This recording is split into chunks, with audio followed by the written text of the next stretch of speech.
Oi gente, tudo bom? Então eu resolvi fazer um vídeo de resenha do Admirável Mundo Novo, porque só o post do Instagram não dá pra falar muita coisa, né? E esse livro tem vários detalhes interessantes que eu acho que vale a pena falar. Então, o Admirável Mundo Novo ele foi publicado pelo Aldous Huxley, que é um autor inglês, em 1932. E ele se passa num futuro, né, que ele imaginou, um futuro distópico, que é em 2540 ou 632 depois de Ford. Aí o livro começa, né, já com uma excursão de um dos diretores mostrando assim para as pessoas como que funcionava o laboratório, como que eles criavam as pessoas no laboratório. Porque nessa sociedade não existe mais gravidez, mãe, porque todas as pessoas são criadas no laboratório. E só de mencionar mãe, pai, família, gravidez, eles acham aquilo obsceno, eles ficam chocados e escandalizados com aquilo. E aí as pessoas são criadas em laboratório e são divididas em castas, né? Que tem os alfas, os betas, né? Que são as castas superiores. Aí tem também as castas inferiores, entre elas os deltas, né? Que daí essas castas inferiores, elas trabalham em fábricas, fazem mais trabalho braçal, né? E as castas superiores, que são os alfas e os betas, eles são cientistas, né? Então eles trabalham no laboratório. E toda essa sociedade, ela é regida pelo prazer, né? Pelo prazer, pelo amor próprio. E então é uma sociedade consumista. Eles sempre falam do soma quando a pessoa se sente um pouquinho triste, ela sente alguma coisa diferente do que prazer ou felicidade, que eles consideram felicidade como se sentir bem, prazer e tal. Então, quando a pessoa se sente um pouco diferente, ela consome o soma, que é um comprimido que faz a pessoa ficar feliz, né? Tipo uma droga, né? E então as pessoas ficam lá vivendo à base de soma e vivendo à base de libertação sexual. Então, ninguém é de ninguém, elas não conhecem relacionamentos, elas dormem com todo mundo, né? E não existe mais família, casamento, nada disso. Então, aparece também no começo duas cenas de crianças, né? Que já é bem chocante. A primeira são uns bebês que estão brincando com flores e livros, mas daí vai lá alguém e dá um choque neles. Tipo, condiciona eles a detestarem flores e livros. Esses bebês são os bebês deltas, né? Da casta delta, que é a classe inferior lá. Então, esses bebês são condicionados para não procurarem natureza nem conhecimento e só focarem no trabalho braçal. Aí eles fazem isso com todas as castas, mas daí muda, né? E também aparece a cena de crianças brincando entre si de maneira sexual, né? Porque eles fazem essa educação sexual das crianças desde bem cedo e eles incentivam isso. Eles mostram que o supra-sumo da sociedade é o prazer, é o sexo, é a soma, né? Então, então as mulheres são todas inférteis, né? Mostram lá as personagens tomando lá o tratamento para ficarem inférteis, né? Porque elas não podem engravidar, porque são todos criados em laboratório. Inclusive, algumas pessoas são tipo clones, assim. Elas se parecem, elas não têm uma identidade própria. Então, os personagens principais dessa história tem na Admirável Mundo Novo, que é a Nova Londres, né? Que se passa em Londres, a história, essa sociedade. E lá tem o Bernard, que também tem um amigo dele, Helmholtz. E os dois, eles ficam falando que eles conversam, tipo, porque tem algo, eles acham que tem alguma coisa faltando. Eles não se encaixam tanto, principalmente o Bernard, né? Naquela sociedade. E tem a Lenina também, que é uma beta, né? Os outros dois homens são alfas. E a Lenina é uma beta.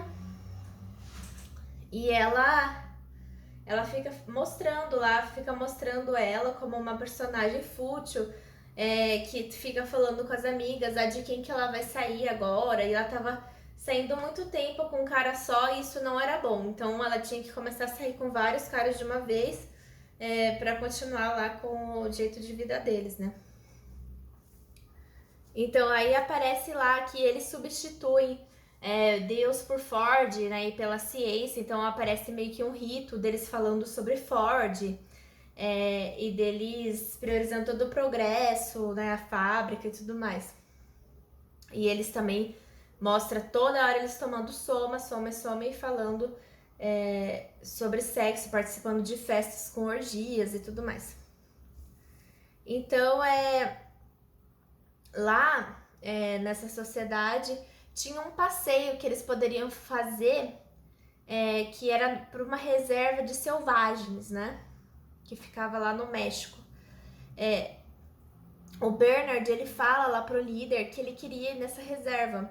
Mas o líder e o pessoal lá da chefia já tava meio decepcionado com o Bernard, porque estavam vendo que ele tava questionando, que ele não tava se encaixando naquela sociedade direito.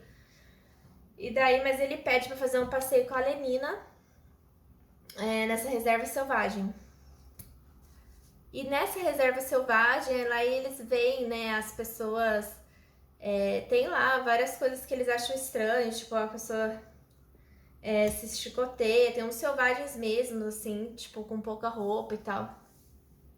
E lá eles encontram lá o John. O John, ele era uma pessoa que não parecia com os outros selvagens, porque os selvagens, né, eles eram mais morenos e tal, tinha uma característica daquele local física, e o John parecia americano, inglês, né?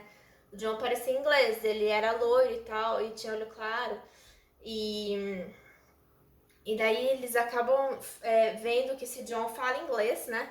E eles conversam com ele, e aí o John fala que a Linda, que é a mãe dele, ela era dessa Nova Londres, né? E daí, no meio de um passeio que ela fez junto com o diretor, ela se perdeu e ficou lá na reserva. E ela já estava grávida do John, então o John é filho do diretor lá da Nova Londres, né? E da Linda. E daí ele cresceu lá nessa reserva. E uma coisa interessante é que a Linda, ela ensinou John a ler, né? E ele achou um livro lá das obras completas do William Shakespeare. Então ele ficou estudando todas as obras, né? Lendo aquilo, e ele sabe várias citações de cor, e ele sempre fica falando essas citações. E o John, ele, desde o princípio, ele meio que se apaixona, assim, pela Lenina, né? Ele fica, assim, muito encantado com ela, com a beleza dela e tudo mais. Aí, quando o John chega lá, em Londres, né? Ele fala uma citação que tem a ver com o título do livro, que é Admirável Mundo Novo, né? Brave New World. E essa citação ela é tirada da Tempestade do William Shakespeare. Então a citação é assim: Oh wonder, how many goodly creatures are there here? How beauteous mankind is! Oh brave new world, that has such people in it. Então isso quer dizer, ó maravilha! E daí ele estava encantado, né? Como há aqui seres encantadores, como é bela a humanidade, né? Porque ele estava encontrando um novo mundo, né? E essa cena na Tempestade do Shakespeare, quando acontece essa citação, ela é feita pela Miranda, que é a filha do Próspero, que é o rei lá do lugar, e ele mora numa ilha encantada. Só que eles são os únicos humanos nessa ilha, o Próspero, que é o rei, e a filha Miranda. E de repente tem uma tempestade, chega lá um navio, e nesse navio tem vários homens, e tem um homem específico que a Miranda se apaixona. E aí é quando ela fala isso, né? Do Brave New World, da Mankind, né? E ela fica admirada, encantada, assim como o John quando ele chega na Nova Londres. E ele também fala isso pensando na Lenina, então tem tipo um paralelo aí entre os dois, né? Entre a Miranda e o John. Entre a Miranda do Shakespeare e o John do Admirável Mundo Novo. E aqui é claro que o autor Aldous Huxley coloca essa citação na boca do John porque ele quer mostrar que o John, e há certa pureza no John, que ingenuidade também, como havia na Miranda do Shakespeare. E também ele coloca como uma espécie de ironia, porque esse admirável mundo novo não é nada admirável, como a gente vê durante o livro, né? Porque é uma distopia.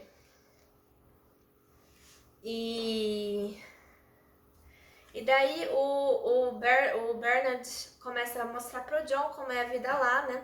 Quando ele chega, ele vai lá pro diretor, chama ele de pai, todo mundo fica escandalizado, porque era tipo uma palavra proibida lá. O diretor não aceita isso e tudo mais. E daí a mãe dele, que é a Linda, fica lá se drogando com soma, tomando soma toda hora, soma. E aí o Bernard, ele quer exibir o John para as pessoas, porque ele quer ganhar prestígio naquela sociedade, porque ele não tá sendo muito bem visto, né? E até o diretor já estava querendo mandar ele para uma ilha, né? Porque as pessoas que não se encaixam, que questionam, eles mandam para uma ilha sempre. E daí ele começa a exibir o John por aí, e começa a levar ele para as festas, fazer festa com o John e tudo mais. E daí a Lenina, um dia, ela leva o John para um cinema sensorial, né? O cinema sensorial era tipo um cinema que ele tem todos os sentidos aguçados no meio do filme, então eles sentem tudo aquilo que o filme tá passando, né? E é tudo baseado em prazer e sexo. E daí, depois eles vão pro apartamento da Lenina e ela tenta, né, fazer sexo com o John. Só que o John não quer, ele não quer aquilo. Ele não quer, ele quer algo a mais, né? Ele não acha certo. Tudo que ele lia do Shakespeare, ele não achava certo, ele achava que ele tinha que casar com a Lenina primeiro, antes disso, e que ele não podia achar que o amor por ela seria só sexo, não era só isso. O fato dele estar apaixonado por ela também era uma admiração mais pura, né? E daí ela não entende isso, porque que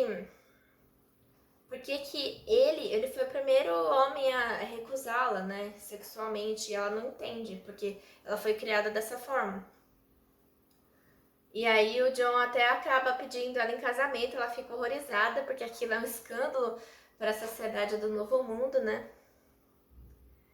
E aí ela tenta ficar com ele de novo, ela tira a roupa, tudo, aí ele fica citando lá Shakespeare, chamando ela de prostituta e tal. E daí ela fica horrorizada, ela não entende por que ela deveria se sentir envergonhada por causa daquilo. E aí o Bernard dá uma festa lá importante para recuperar o prestígio, e o John não vai, o John tá revoltado com toda essa história, ele tá vendo que aquela sociedade é deturpada. Ele quer ter um objetivo maior, ele quer ter um objetivo final que ele não encontra naquela sociedade. Ele quer ter um relacionamento mais profundo com a Lenina e ele viu que ele não ia conseguir. E daí a Linda, que é a mãe do John, ela tá internada no hospital e ela tá entupida de soma lá e ela acaba morrendo. E daí é aí que o John fica mais decepcionado ainda. E até oferecem soma para ele, ele recusa, porque ele começa a falar para todo mundo que a soma é um veneno e que ele vai fazer todo mundo, que ele vai libertar a todos, né? Então ele faz meio que uma revolta lá, ele faz uma revolta, ele incita uma revolta lá dentro daquela sociedade. E aí fica tudo uma confusão. E daí eles são levados lá pro Mustafa Mond, que é um dos diretores, e ele começa a explicar para eles que eles fizeram essa sociedade para controlar as pessoas e que as pessoas só querem ser felizes e eles dão isso para elas, mas para isso eles tinham que abolir as coisas velhas, ele diz, tipo Bíblia, Shakespeare, tudo isso era abolido, porque era ultrapassado e as pessoas tinham que sempre buscar algo novo, uma sensação nova, sentir aquele prazer. E isso ajudava esse consumismo por buscar algo novo, sentir sempre prazer, querer soma. Isso ajudava a economia da sociedade e gerava uma estabilidade social. E eles pré-determinaram e falaram que todo mundo seria feliz, já determinando geneticamente desde o nascimento como uma pessoa seria, qual casta pertenceria e tudo mais. E controlando as pessoas por soma, né? E daí ele fala que ele tem que também não dá para ter religião nesse lugar. Que eles se livraram de Deus, ele fala, porque Deus só é preciso, ele fala que Deus só é necessário para as pessoas que envelhecem, e naquela sociedade ninguém envelhecia. Então as pessoas, eles matavam as pessoas antes de elas envelhecerem. E ele falava que a religião levava à abnegação, que é o contrário do amor próprio, que é sacrificar-se pelo outro, né? E aquilo não dava certo, não se encaixava dentro daquela sociedade do Admirável Mundo Novo. Mas daí eles queriam focar, o Mustafa Mond fala que eles queriam focar no amor próprio, no consumismo e tudo mais. Então, aí que eu falei a reflexão no post, né, que eu fiz ontem, que falava disso, né, que falava dessa semelhança do importante ser feliz, eu escolho a mim, né, e todas essas frases que a gente vê cada vez mais em filmes, na cultura pop, que é essa frase que exalta muito o amor próprio, o próprio prazer e tudo mais, né? Então, mas daí o John, que é o selvagem, ele fala que ele não quer nada disso, ele prefere envelhecer naturalmente, ele prefere ficar doente, sofrer as perdas, ele prefere ter a liberdade, ter o direito de sofrer e de não tomar a soma e de não ser feliz. Ele prefere isso. Então o Bernard e o Helmholtz, eles vão para uma ilha, né, que o diretor manda eles para uma ilha porque eles não se encaixam, né, naquela sociedade. E o John, ele vai viver no campo, né, vai viver sozinho no campo. Mas lá tem um período que ele começa a se sentir bem. E ele, como ele despreza a sociedade do soma, a sociedade do prazer, ele não aceita se sentir bem, né? Então ele começa a se chicotear para se punir. Porque apesar dele saber que aquela sociedade baseada em puro prazer estava errada, ele não sabia o caminho a tomar ainda, né? O Shakespeare, ele tinha dado alguma luz, mas ainda não foi o suficiente para o John. O campo, né? Ele acaba se isolando lá no campo. O líder fala que vai mandar o Bernard e o Helmholtz lá para uma ilha, porque eles não se encaixaram e tal. E o John vai pro campo. E lá ele começa a se chicotear, ele tá perdido. Ele não sabe. Ele sabe que aquela sociedade baseada no prazer, na soma, ela é errada, mas ele não sabe o que buscar para preencher aquele vazio. Ele não sabe muito, ele começou a procurar, né, que Shakespeare deu uma luz para ele, mas ele ainda não encontrou, então, e ele começa a se chicotear, porque ele começa a se sentir bem, e ele não se sente bem com isso, porque ele acha, se eu me conformar e me sentir bem, e sentir prazer, aí eu vou achar que aquela sociedade lá dele está certa, daí ele começa a se chicotear. E as pessoas vão lá ver, vai helicóptero, vai mídia, vai tudo. E daí ele fica doido, ele endoidece, né? E daí chega no final controverso, né? É um spoiler, não sei se alguém é tão conhecido esse livro que talvez nem seja mais um spoiler. Mas chega no final controverso que o John, o selvagem, se mata, né? Até o Aldous Huxley, ele disse que no prefácio de 46, né, que estão mais de 10 anos depois do lançamento, ele fala que se ele tivesse reescrito o livro, ele mudaria o final. Então ele daria outra alternativa para o selvagem, né? Uma outra solução em que ele viveria em equilíbrio, né? E tudo mais. Então, e aí ele fala disso, que ele não gostou do final depois de alguns anos. Então ele fala que a possibilidade de alcançar a sanidade de espírito, ele daria isso pro selvagem. E não o desespero total e se matar, né? Porque dava pra ele viver lá sozinho e alcançar essa sanidade de espírito, né? E assim, dessa forma, ele viver até os fins dos dias dele. Então, tem uma coisa que é interessante, porque, por exemplo, a distopia do Orwell, 1984, e a do Aldous Huxley, do Admirável Mundo Novo, elas são bem diferentes. Porque a do Orwell, ele controlava as pessoas na distopia, né? As pessoas eram controladas por meio do poder e do medo. E na do Aldous Huxley, elas são controladas pelo prazer. Então, são ideias diferentes, né? E aqui até eu vou citar aqui o autor nesse prefácio, né? Em que ele fala sobre isso. Um Estado totalitário verdadeiramente eficiente seria aquele em que os chefes políticos de um poder executivo todo-poderoso e seu exército de administradores controlassem uma população de escravos que não tivessem de ser coagidos porque amariam a sua servidão. Então as pessoas amam aquela servidão, elas gostam de se sentir bem, gostam da soma, então elas não ligam de ter a sua liberdade restringida, né?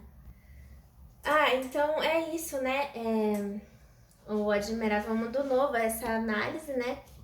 Então eu quis fazer esse vídeo para falar mais sobre, porque realmente só escrever no post é bem pouca coisa, né? Não dá para fazer propriamente uma resenha.